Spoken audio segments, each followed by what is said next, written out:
أعوذ بالله من الشيطان الرجيم بسم الله الرحمن الرحيم۔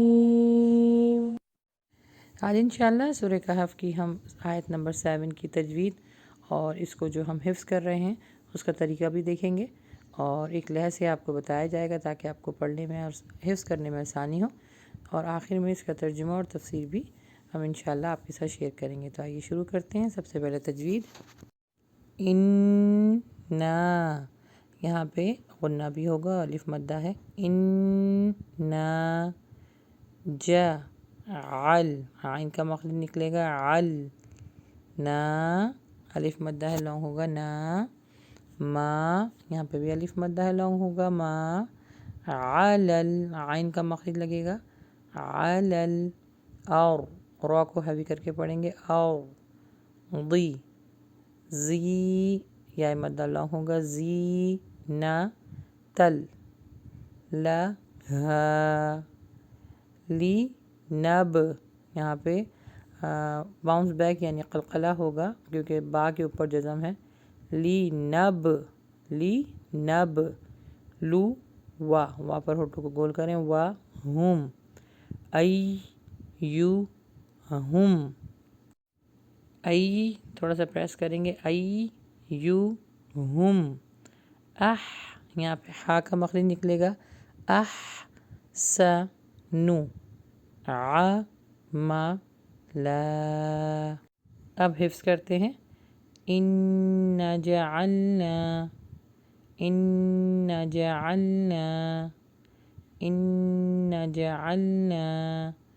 ما على الأرض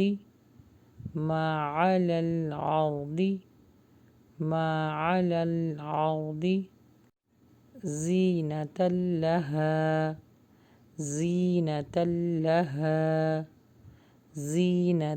لها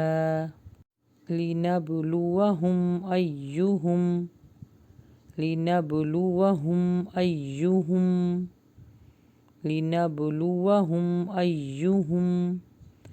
أحسن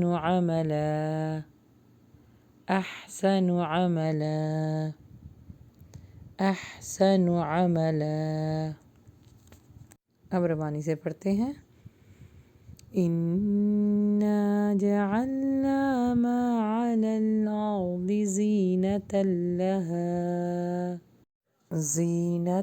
لها لنبلوهم أيهم أحسن عملا۔ ترجمہ، روح زمیں پر جو کچھ ہے ہم نے اسے زمیں کی رونق کا باعث بنایا ہے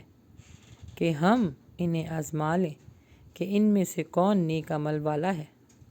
اس آیت میں اللہ سبحانہ و تعالیٰ نبی صلی اللہ علیہ وآلہ وسلم کو بہت پیارے طریقے سے تسلی دے رہے ہیں، کیونکہ جو کفار مکہ کے لوگ تھے نا، وہ اللہ کو نہ مانتے تھے، نہ اللہ کی مانتے تھے، تو نبی صلی اللہ علیہ وسلم ان کی وجہ سے بہت پریشان رہتے تھے کہ ان کو معلوم نہیں ہے کہ اللہ سبحانہ تعالیٰ کو اگر جو نہ مانتا ہو، اس کی جو احکامات پر عمل نہ کرتا ہو، تو اس کے لیے کتنا بڑا عذاب ہے۔ تو اسی غم میں اللہ کے نبی صلی اللہ علیہ وسلم اسی فکر میں رہتے تھے۔ تو اس آیت میں اللہ سبحانہ تعالیٰ نبی صلی اللہ علیہ وسلم سے فرما رہے ہیں کہ آپ غم نہ کریں، آپ پریشان نہ ہوں،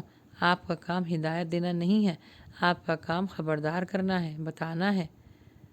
بس ہدایت دینا میرا کام ہے، یعنی اللہ کا کام ہے۔ اور اس آیت میں اللہ تعالیٰ فرما رہے ہیں کہ ہم نے جو دنیا بنائی ہے وہ تو بنائی ہی آزمائش گاہ ہے،